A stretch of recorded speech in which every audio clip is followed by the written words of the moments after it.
Hey folks, Zach Osterman here, Insider, Indianapolis Star. It is Tuesday, November 14th. 9 days out from Thanksgiving. That most holy of holidays, if you, like me, are of the smoking meats persuasion. Already planning my brine and to beg off all other Thanksgiving preparations so I can get the bird on the pit boss and let it roll. With me for this podcast, which unfortunately will not be about smoking meat, although maybe we should just shift gears, is Mike Niziolek with the Bloomington Herald-Times. Mike, what are you doing for Thanksgiving? Not much. That's it. Thanksgiving's not my bag. Oh, come on. You got to get the smoker going. It's a good reason to have a beer. It's a good reason to just sort of forswear all other possible responsibility on the day of. I mean, you could do that any day. It's one of the many things that separates Thanksgiving from Christmas, especially once you have kids. There's no such thing as forswearing responsibility on Christmas if you're a parent. You pretty much are running from sun up until sundown. We're going to talk a little football because obviously it was a meaningful week for Indiana, if not perhaps the meaning that Indiana was searching for. But we'll obviously focus more on hoops, as I think it's fair to say a lot of people are turning the page here. First of all, Indiana loses, 48-45, or is it 45-42? I'm losing my mind now. It's 48-45, wasn't it? Yeah, 48-45. At Illinois on Saturday. There's the obvious frustration if you're an Indiana fan, an Indiana player, an Indiana coach, whoever, that you can show such improvement defensively over a couple of weeks at Penn State, then certainly against Wisconsin, and then not just necessarily go to Illinois and not play well defensively, but go to Illinois and really just never really show up defensively in any meaningful way.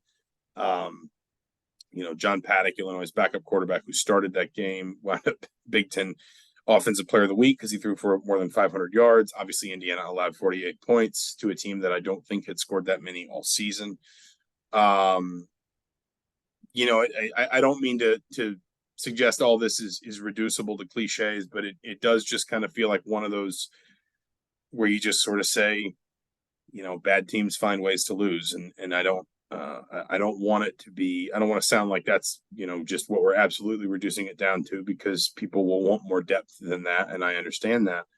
But one of the things that keeps teams that can't get to bowl eligibility from bowl eligibility isn't just that they're always bad at one thing or always bad at another, but just that they can't string together the consistency of performances such that the stuff they need shows up when they need it. Well, yeah, and I asked Tom Allen about that this week, just the wild swings, for a team that played so well against Ohio State and Louisville. Then they take, they almost lose to Akron at home. Things fall apart at Maryland. They rebound the last 2 weeks, and then, the wheels come off. I mean, historically, you talk about bad, but I mean, that was a historically bad performance by the defense. I mean, one of only 4 times a quarterback has thrown for 500 yards against them in program history. The 662 yards, tied for second most, going back to the year 2000, which is the last year that Sports Reference had the stats available for games. So I mean, it's bad, right? I mean, that was and in the playoff mentality mode, like that was their last shot, right? So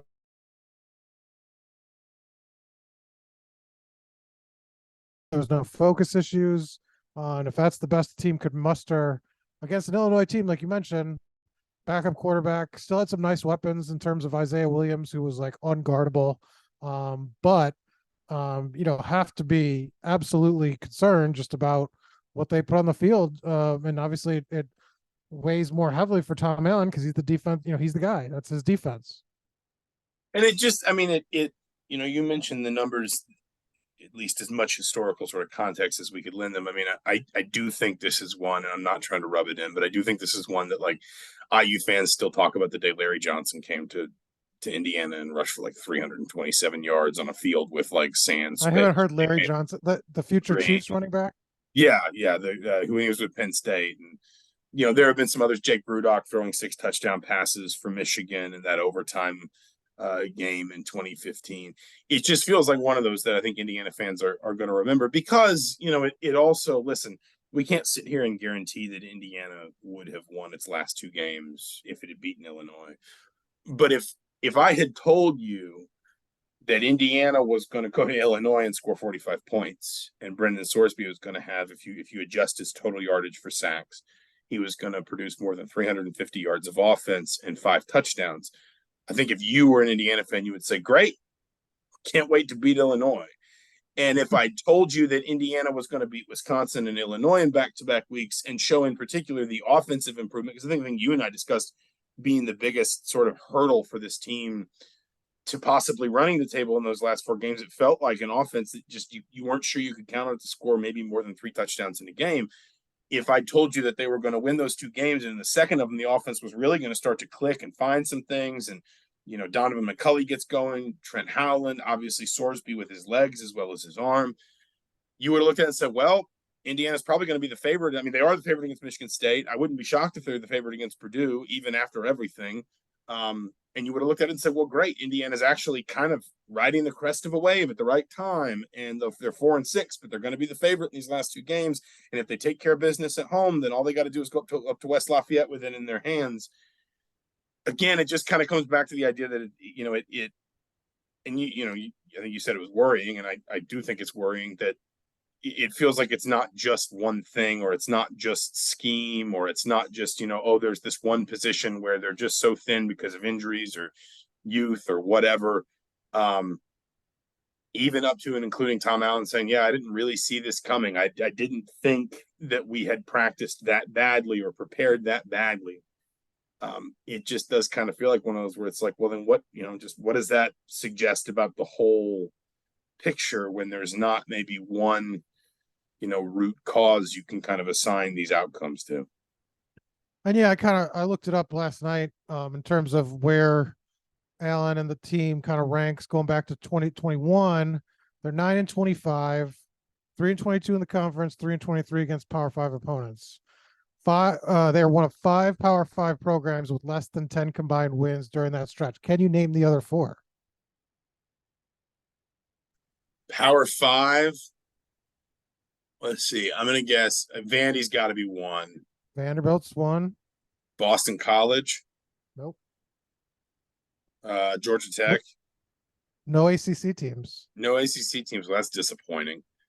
Cal has to be one of them. No, but there is this team in California. What Power 5 teams are in California? All right, Stanford then. Yes.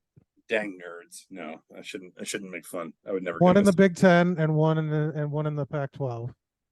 There's one in the Big Ten and one more in the Big Ten and one in the Pac-12. Arizona State in the Pac-12. No. Colorado. Yeah, because they had the 1 in 11. Yeah. I'm just like yelling. I'm just yelling. This is not as informed as I thought you would be. And Northwestern's the other one. Northwestern, yeah, that makes sense. Vanderbilt's the only team with less conference wins and Power 5 wins. They've only had 2 during that stretch.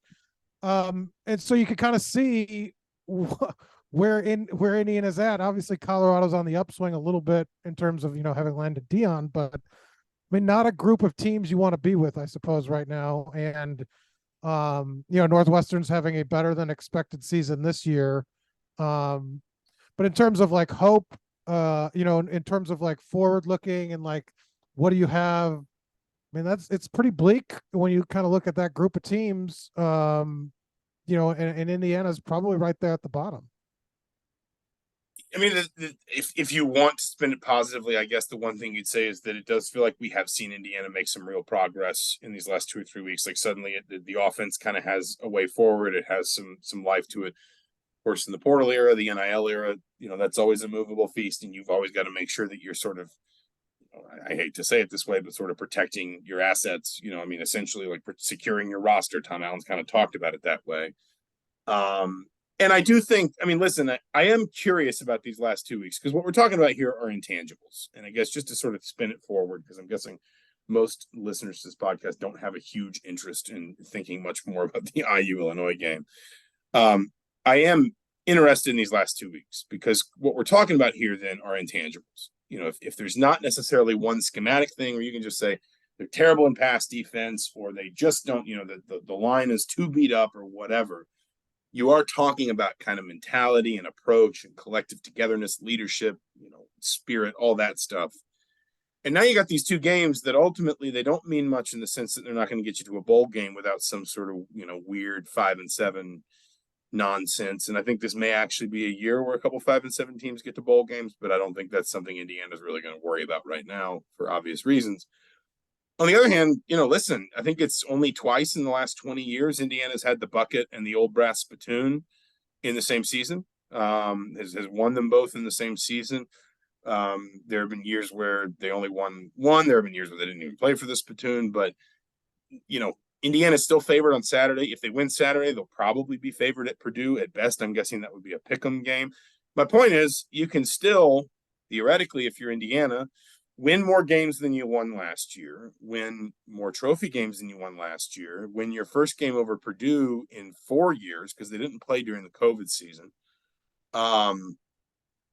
There's still stuff worth fighting for that would make it feel potentially like some things were pointed back in a positive direction heading into an offseason where you really need some positive direction. And I don't want to get into, how hot is Tom Allen's seat and all that stuff.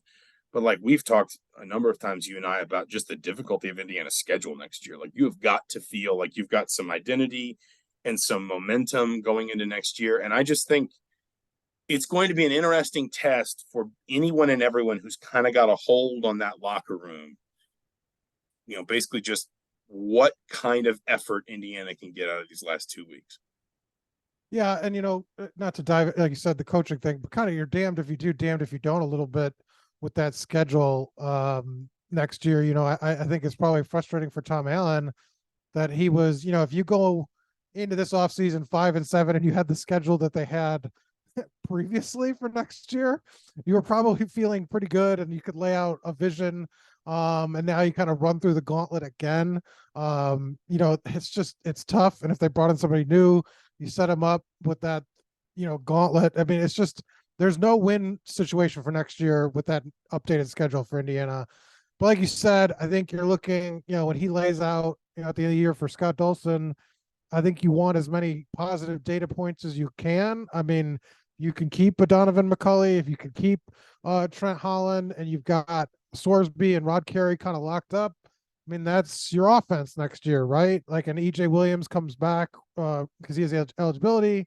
I mean, that's your that's your skill player. You got a real good base. And so those are all things he needs. And, offensive line, there's some guys that could make some choices to come back, and you've got a couple nice pieces kind of behind them. So you say we have this nucleus, defensively, you're probably going to, keep hitting the portal, but, I just think he wants as many positive things as he can get. If there's 2 more performances like he had on Saturday against Illinois, I mean, then, you have stuff to answer for. You can't have, I mean, these 2 games have got to go, better efforts than what they put on the field on Saturday. Let's move on from football and talk about hoops. It's obviously been a really interesting week. Indiana is 2-0, and Indiana, I suspect, is not giving either of those wins back. I think it's also been clear from Mike Woodson's postgame comments, particularly from Xavier Johnson's postgame comments on Sunday night. Indiana is not at all aloof to how bad it has looked and how bad it has played through long stretches of these first 2 games, a 6-point win over Florida Gulf Coast and an 8-point win over Army. You could understand the Florida Gulf Coast thing a little bit. That's not a bad team. You, of course, if you're Indiana, you were breaking in a very new, sort of roster and all those different things. But for so much of that to carry over against Army, the long stretches of offensive kind of, just, I don't want to say incompetence, but certainly impotence. The extent to which it feels like the rotations. Is impotent better than I mean, incompetent? I think it's a better word. I think it's a better sort of word. I don't know. That's a tough one. That's a tough one. Which would you rather be? But yeah, we're gonna get in trouble for this. But the sort of almost like the lapses in concentration that lead to the defensive breakdowns, the extent to which it feels like the rotations really aren't. Listen, rotations shouldn't be, a firmed up thing this early in the season, but the extent to which it feels like rotations really aren't making the impact Mike Woodson needs. The fact that Indiana is still so vulnerable, and I'm going to write some of this today, but the fact that Indiana is still just so vulnerable to teams making some threes, like not even Florida Gulf Coast shot well from three. Army didn't, but Army just made a bunch of them and Indiana didn't. And so that's how Army stayed close. We knew this team was going to look kind of rough around the edges for a while, but the lived experience is probably a little rougher than we expected. Yeah, I mean, they're just not getting much for long stretches. I mean, when Mike Woodson after the game says, our starters have stunk the last two games and at the start of the game, that's obviously not ideal. And then, you're not getting anything out of the second unit really. Gabe Cupps has been good down the stretch, but I mean, it's not like he's dominating when he's in the game otherwise. I mean, he's had 5 points yesterday, the other day, and it was a big three at the end, and he's played some nice defense, but they need more from the bench than that. And it's a whole, they haven't played much because Woodson hasn't trusted them yet. I think he's still trying to, he said repeatedly he didn't really know a lot about this team going into the season. There was just so many unknowns with kind of all the new faces and trying to get everything together. And that certainly, he warned everybody, right? He said this was what it was going to be, and it's lived up to that billing. I think you certainly are concerned with, we talked about this after the game about Mackenzie Mbako playing so little. And but that's not to say there's not been positives. Khalil Ware, I think obviously is one of them. Malik Renew, I think has been strong.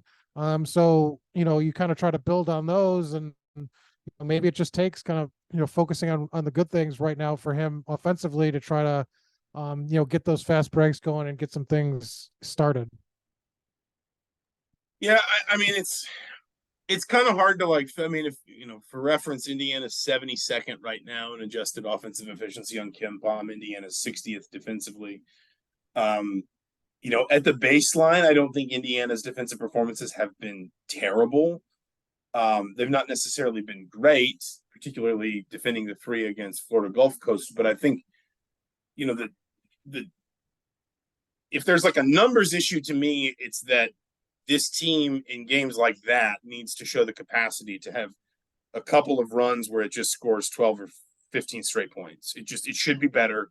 It should be more athletic, quicker, whatever. They had that one against Florida Gulf Coast to turn around a 6-point deficit. But kind of this idea that in games like that, often the way you win them comfortably is there are just one or two stretches in a game where you just take the game away from the other team. You lock down defensively. Maybe it's their subs, or maybe their starters have played too much and they're tired. And you just, again, you go on like a 15-1 run, and then it's sort of the game stays in stasis for another 5-7 minutes, and then you go on a 12-0 run, and suddenly you're up 26 points, and everybody kind of broadly, recognizes what's happened and what you're doing, and just sort of says, well, fair enough. But the offense just is not capable of sustaining anything right now. And then when you get to the other end of the floor, again, the numbers look okay defensively. You're a top 75 team in 2-point field goal defense. Florida Gulf Coast really hurt you from behind the 3-point line. But Army was 11 of 28. That's 13 of, what am I looking at? Here we go. 13 of 38. That's 34.2%. You can live with your opponent shooting 34% from three.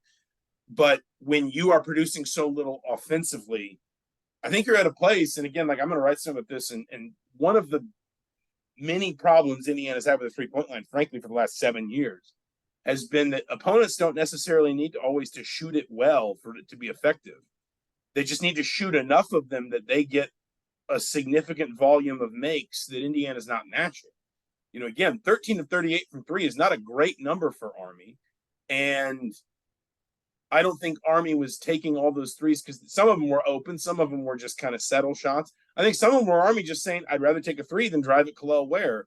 But I think a team like Army is also saying, I'd rather shoot threes because I know that ultimately I got to take some chances to win. And one of the chances I'm going to take is if I can hit double-digit threes, even on low accuracy, it's just going to produce offense at a volume that's going to give this really offensively challenged Indiana team trouble because they won't counter from behind 3-point line at all. Indiana's taken 8 threes across these 2 games. And the defensive criticism I get, because there's been lapses, but in the second half in both games, they had stretches where I thought when they ramped up the intensity just a bit and the crowd got into it, they were really, really effective. Like they forced 3 shot clock violations and would have had 2 others. You mentioned kind of shooting the threes, except for desperation threes at the buzzer from the deep, deep corner. So almost 5 shot clock violations in the second half they forced. And that was because of effort and strong on the ball defense. So, I mean, there's been signs that this, what we said, they have the length, they can shut teams down when they sort of apply themselves and focus and lock in. There's been lapses earlier in the game, particularly in that Florida Coast game, Gulf Coast. But I think defensively, they've shown enough where you're like, yeah, this is what that team can be. Offensively, you don't have that sort of knowledge base yet, because it's been just, every possession's I think you said it was a wild ride. It's just like you don't have any idea where it's going to end or how it's going to break down. I mean, there's still, listen, I mean, like Mackenzie Mbako, I think is struggled to get playing time in the second half because he struggled defensively. And I think if you watch him through some defensive possessions, I can understand where that comes from. But then the flip side is, you sort of look at it and say, well, run some more stuff for him offensively that might get him a little bit more engaged in the game, and he's had a couple moments where Indiana ran like little pin down actions and things. He came off those. He hits a 3. It feels like that's the player that Indiana recruited, but you don't kind of come back. It's one of many things that it feels like Indiana does not come back to consistently. I think the only thing Indiana still looks comfortable with, and I don't think this is necessarily like Mike Woodson just saying, oh, let's run back to what works, but Indiana's still pretty good in the post-up game early in this season. And I think it's just purely because that's what they did last year. And so that enough guys on the floor are going to have the muscle memory of what that looks like. But they running for Ware similar to just the plays they ran for Trace? A bit more Renew than Ware. Okay. But I mean, you see a little bit of both. But even then, like they ran a Ryan Carrazza, a good friend of the podcast over at Inside the Hall, posted this GIF that we may have talked about on the last podcast of this little sort of pin down floppy action that Indiana ran for Mackenzie Mbako in the Marion game. And it resulted in an open 3-pointer that Mbako made. Last year, they would have run something like that, but the player flaring out to the wing would have just taken the ball and dumped it down into the post.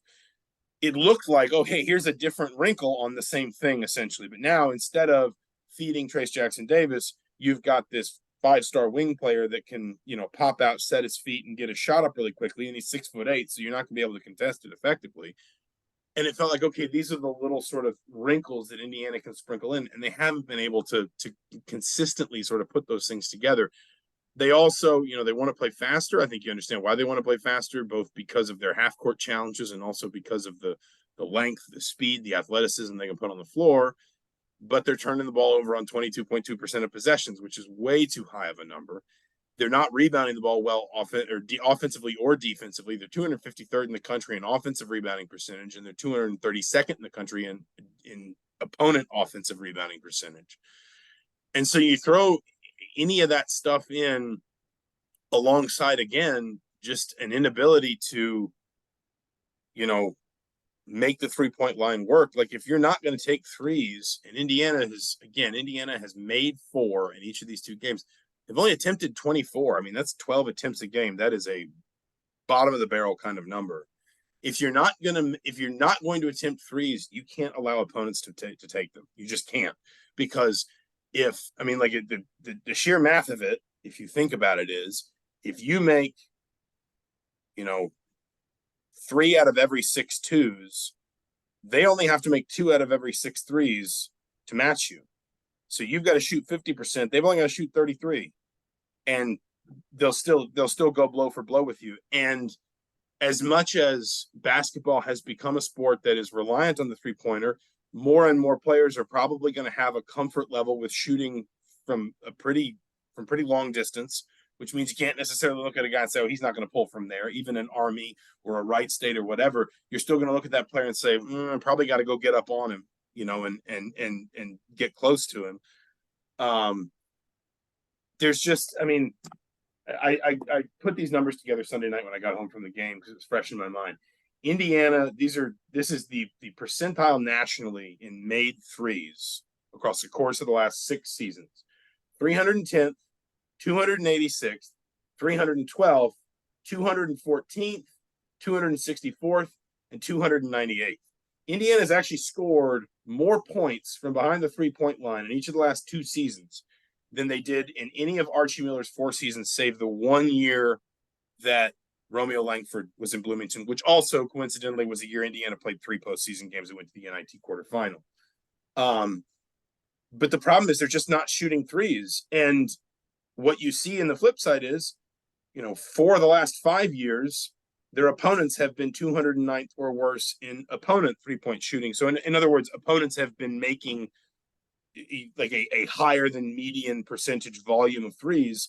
And that's against a team that has been in the top 45 in KenPom adjusted efficiency each of the last 5 years in adjusted defensive efficiency. So it's not like there has just been this glaring, like, oh my God, Indiana just cannot defend the 3 year after year. I think what it's basically been is opponents have just gotten to a place where they said they have an elite shot blocker inside and they don't take threes. So, if we get to a point where if the window's half open, shoot it. Because right, but I mean, is there, is there a way around that? I mean, it's roster construction, right? I mean, they've they've at this point they are what they are, right? They don't have a. I mean, you could get a little bit out of that front court in terms of range, but I mean, I think you could run more stuff for certain guys, but then you've got this whole issue with, again, like Gabe Cupps in these 3-guard lineups, you've needed to pivot to each of these first 2 games just to make it work defensively. Right. Cupps is a good 3-point shooter, but Cupps is also a point guard. He's not somebody who spent his whole career running off screens and drifting to corners and, understanding how to move off the ball to create a high volume of 3-point attempts. He's always been the player that's been looking for the players that are doing that.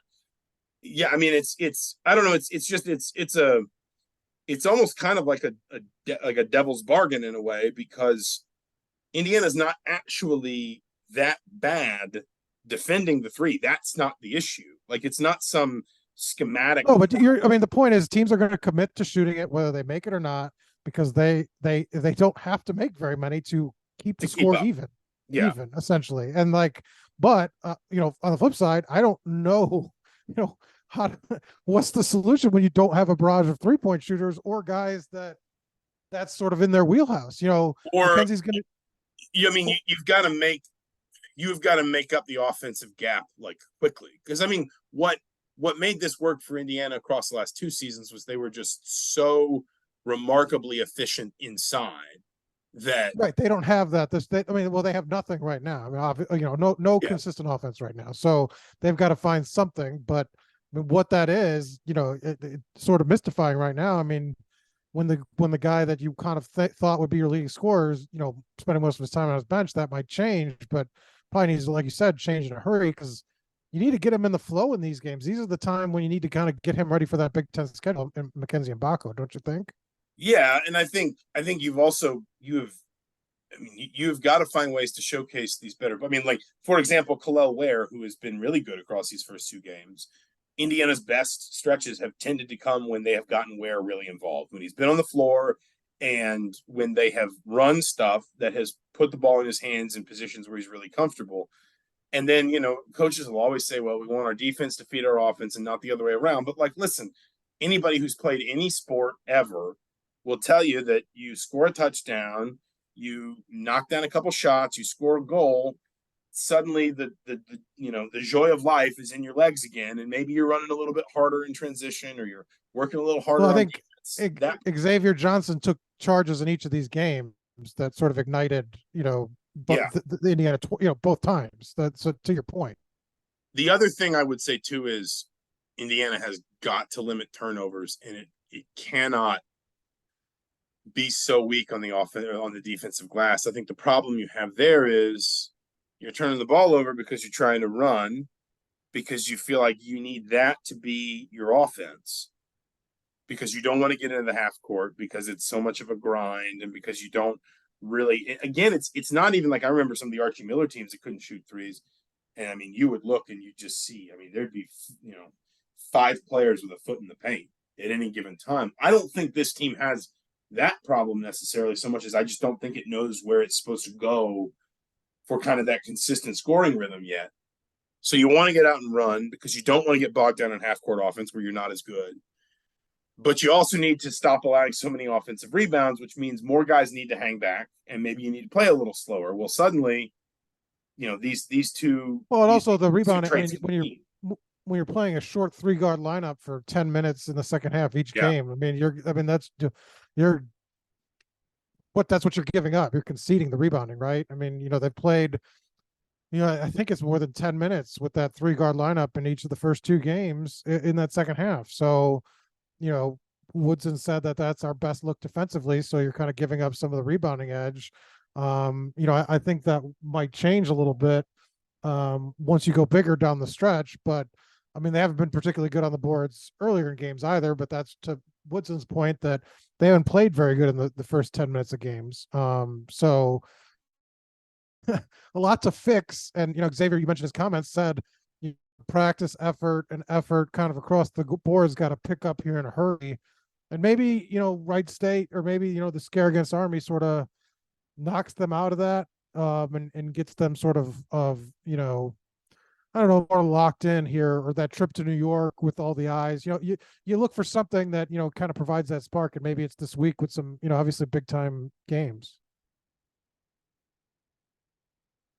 I think the first thing Indiana's got to do, and this sounds simplistic, but just like avoid a disastrous loss. Because again, one way or another, I think people had to expect that this was possible. That Indiana was going to look this rough early, maybe not quite as rough as it looked against Army, but that it was going to be a real work in progress for a while.